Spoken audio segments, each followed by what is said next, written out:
¿Por qué no lo puedo matar? Si todos vamos a morir. Mary Bell. Asesina serial británica. Sean bienvenidos a la cuarta parte de este iceberg, espectadores. Acompáñenme en este viaje donde veremos las mentes más enfermizas de Latinoamérica.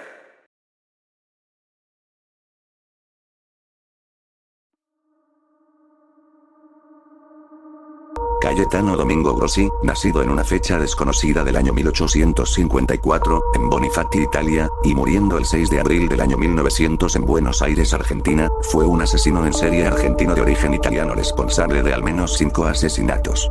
Cayetano migró de Italia a Argentina en el año de 1878, dejando atrás a su esposa y a sus 2 hijos en Italia.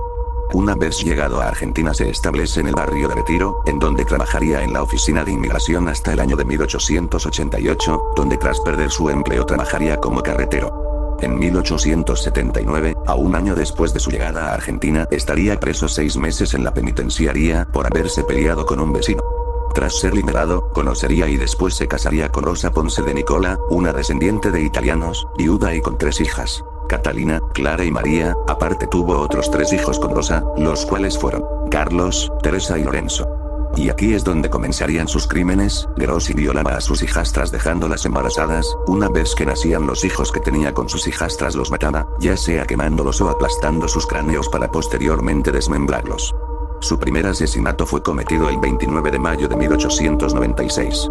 Después de haber desmembrado a un hijo que tuvo con su hijastra Clara, fue a regar las partes del niño. Primero se encontró en un basurero de una fábrica de grasa una bolsa que contenía el brazo del bebé.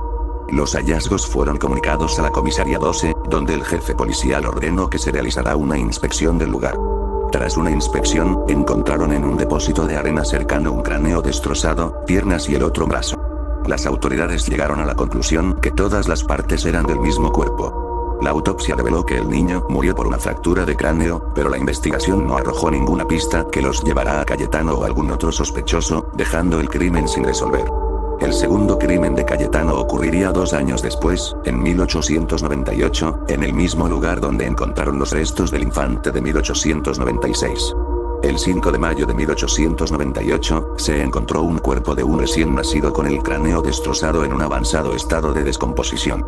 Se encontraron sus restos envueltos en una bolsa de tela negra. En sus brazos y cuello había claras señales de quemaduras de primer y segundo grado. Según las pruebas forenses, el bebé no murió por las quemaduras, sino por una fuerte compresión en el cuello.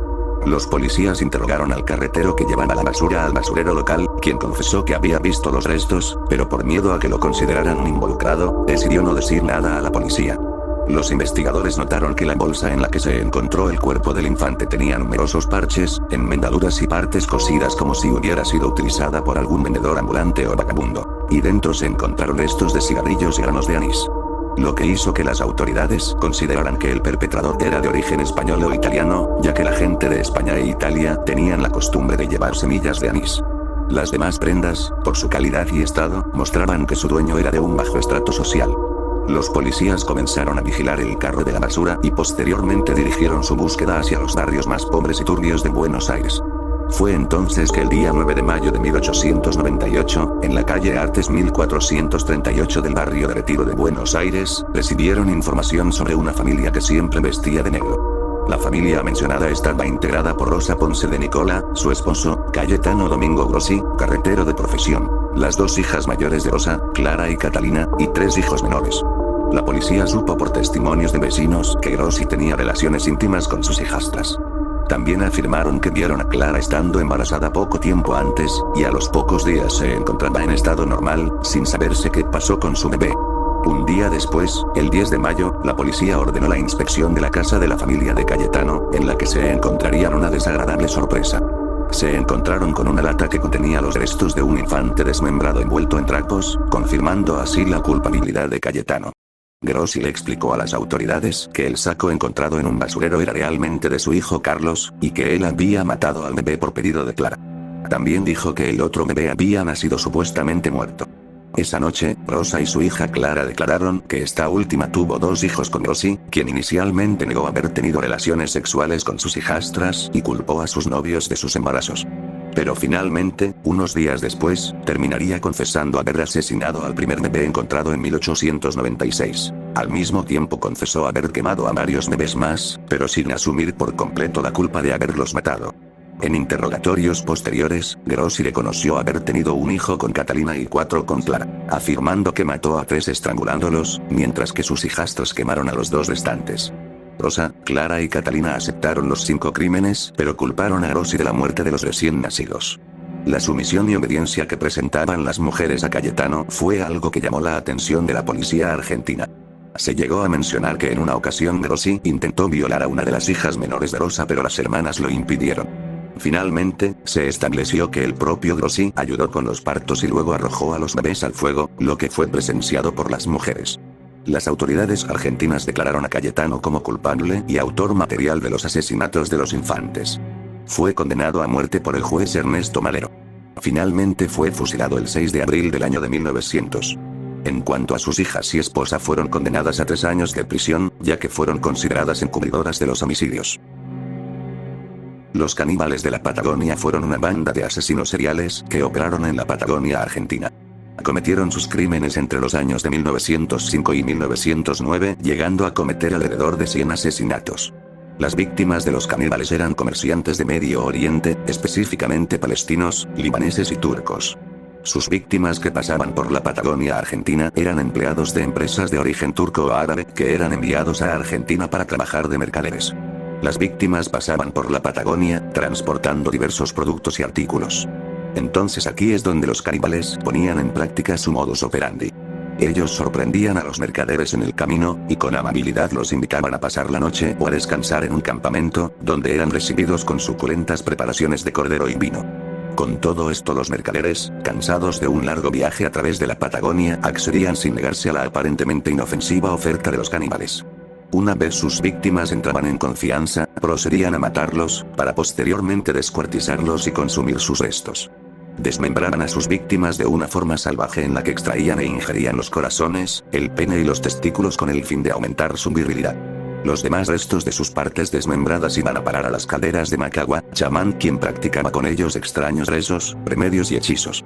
Tras la gran cantidad de desapariciones de mercaderes, las empresas turcas comenzaron a tomar cartas en el asunto, incluso hasta una empresa árabe llegó a deportar 105 empleados perdidos. Así que tras varias demandas de desaparición, la justicia argentina entró en acción. El caso de las desapariciones se le asignaría al comisario José Torino, quien era conocido por ser uno de los policías más duros de la Patagonia en aquel tiempo. Su investigación comenzó junto a 10 de sus oficiales. Torino emprendió una búsqueda incesante por las tradicionales rutas de los comerciantes extranjeros. En las primeras jornadas, se topó continuamente con gente que solamente respondía: no sé nada, tan solo los vi pasar. El oficial Torino se mantuvo insistente a pesar de las negativas del caso. Sin embargo, Torino logró dar con una pista trascendental. Después de 4 meses de pesquisas, fue a dar con un grupo de indígenas, aparentemente mapuches, que habían cometido varios crímenes en la zona donde habían desaparecido los mercaderes. La búsqueda de las autoridades terminó cuando encontraron a un joven, de no más de 16 años, cuyo nombre era Juan Aburto. Se cree que Juan fue intimidado por el oficial Torino, lo cual terminó haciendo que confesara que dentro de una choza cercana habían asesinado a varios extranjeros en días anteriores. Cuando Torino y sus hombres llegaron al supuesto lugar del crimen, los policías se encontraron con una sofisticada banda que estaba liderada por Antonio Cuese, alias Macagua, un hombre que vestía de mujer y que era una especie de chamán que los mapuches llamaban machi. Junto a él fueron identificados al menos otros 50 caníbales que veían en los comerciantes extranjeros el blanco de ataque perfecto. Cuando sus delitos fueron sacados a la luz, el repudio de la población local fue inmenso. Incluso los agentes tuvieron que pedir refuerzos para llevarlos a ser detenidos sin que sus conciudadanos los masacraran. Sé lo que están esperando, espectadores. Sé que en esta parte debería decir que tantos años debieron de pasar en prisión, pero déjenme darles una sorpresa. Los caníbales fueron dejados en libertad y, aunque no lo crean, Torino y sus hombres fueron encarcelados. Pero sé que en este momento se estarán preguntando por qué pasó esto, ¿cierto? Pues resultaría que supuestamente había varias irregularidades en el caso y se acusó a Torino de acusar a la gente equivocada. Pese a que los caníbales se les había encontrado suficientes pruebas que los culpaban de las desapariciones y era más que obvio que lo eran, los caníbales aprovecharon las supuestas irregularidades entre comillas para salir impunes del caso. Y así lamentablemente acabaría este caso sin justicia para las víctimas y con un final que parece un chiste de mal gusto. Margarita Helen, nacida un día desconocido del año 1936, en Coronel Suárez, Buenos Aires, y con fecha de fallecimiento desconocida, fue una asesina serial argentina responsable de al menos 4 asesinatos. Mujer de facciones agradables y grandes ojos azules, se casó por primera vez a los 17 años con Juan Gebel en 1953, un hombre bastante mayor que ella. En ese matrimonio tuvo 2 hijos, pero fue el nacimiento del segundo que generó una crisis que ella no pudo y no supo cómo superar. A raíz de esa crisis, Helen buscó la compañía de un amante, de nombre Carlos García, mientras planificaba las posibles formas para deshacerse de su marido, pues aseguraba que estaba cansada de él y de la vida que llevaban juntos. La mujer empezó a envenenar a su esposo con veneno para ratas. Unos meses después y según los registros médicos, Gebel murió de un supuesto cáncer fulminante. Viuda con 2 hijos y 26 años, Margarita se mudó a Olavarría para empezar de cero. Casi al mismo tiempo, desapareció su amante Carlos García. Tiempo después, se supo que había muerto con síntomas algo complicados. Varios años después, la mujer se casó por segunda vez con un carpintero de nombre Abel Vitale, quien pasó de cobrarle el alquiler mensual a enamorarse de Margarita. La pareja tuvo una pequeña, 2 años después de su matrimonio, pero, al parecer, la llegada de ese bebé hizo que ella repitiera la misma historia: matar a su esposo mezclando veneno en polvo en la bebida o comida. Vitale murió bajo el diagnóstico de cáncer en la médula espinal y los huesos, el cual no convenció cabalmente a sus familiares, según el archivo del diario El Popular de Olavarría. Durante los últimos años de Vitale y tras su muerte, Helen se consiguió un amante, Juan Seitz, relación a la que se aferró mucho, pero poco después también se cansó de él, porque el violinista y artesano cayó enfermo y murió en agosto de 1973 en el hospital local, dejando en la familia interrogantes sin respuesta. Sin embargo, a pesar de su historial y las sospechas hacia Helen, porque todos los hombres a los que ella se acercaba morían de terribles enfermedades, apareció uno sin temor que se sintió atraído por esa mujer de 36 años. Se trataba de Ricardo Máximo Janusz, el último esposo de Margarita, quien murió 2 años después de casarse con ella, bajo el diagnóstico de una dolorosa y fulminante enfermedad. Los familiares no quedaron del todo convencidos y solicitaron a la policía una autopsia al cuerpo de Máximo. Allí se logró saber que el hombre había muerto por la ingestión progresiva de un poderoso laticida.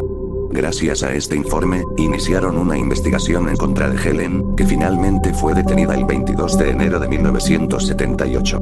El 3 de mayo de 1979, fue condenada a prisión perpetua, y terminó presa en la cárcel de mujeres de Azul. Sin embargo, muchos años después, el juez dio el dictamen que Margarita Selina Helen tenía una constitución psicopática que implica de por sí un cierto desequilibrio psicológico. A partir de esa condena se ordenó llevar a cabo las autopsias a sus anteriores maridos y se halló veneno en los cuerpos de todas sus exparejas, más allá que ella siempre reconoció haber matado solamente a Janusz.